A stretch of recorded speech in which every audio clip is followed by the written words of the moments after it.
Isang mapagpalang araw po sa ating lahat. Ako po si Nicole Castillo and welcome po sa aking daily devotion.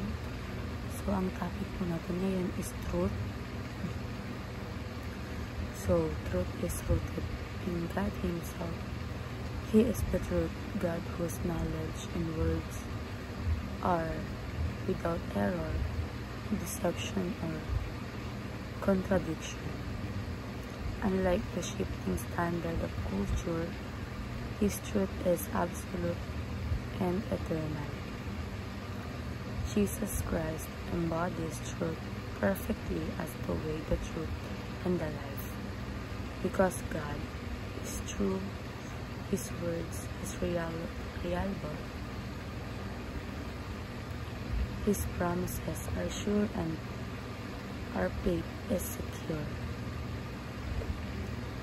So, ayon po sa Revelation chapter 12 verse 9, the great dragon was hurled down, that ancient serpent called the devil, or Satan, who leads the whole world astray.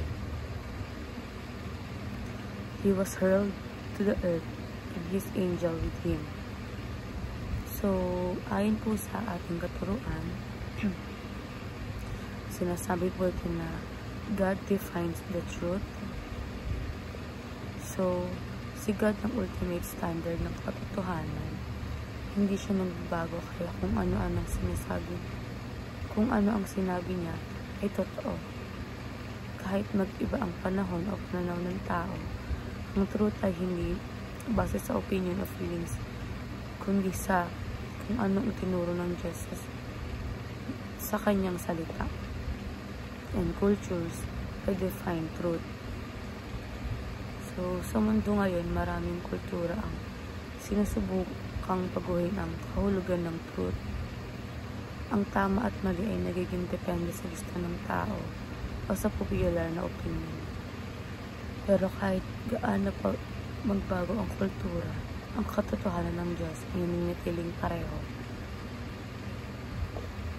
And Jesus is the truth. Si Jesus mismo ang personification ng truth. Sabi nga niya sa John 14 verse 6, I am the way, the truth, and the life.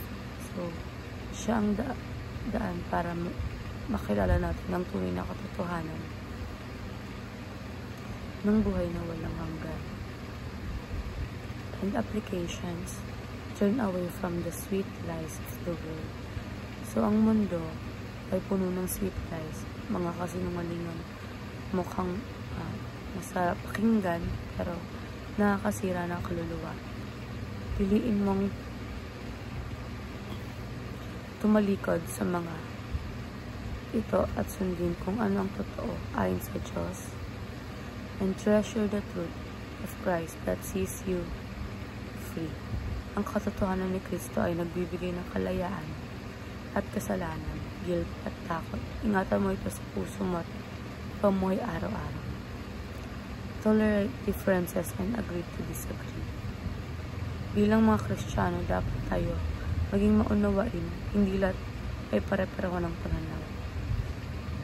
Pero pwede pa rin tayo maging maunawain. Hindi lang pwede pa rin tayong magmahalan at mamuhay ng may respeto kahit tayo magkasundo sa lahat ng bagay. And ayun lang po, maraming salamat.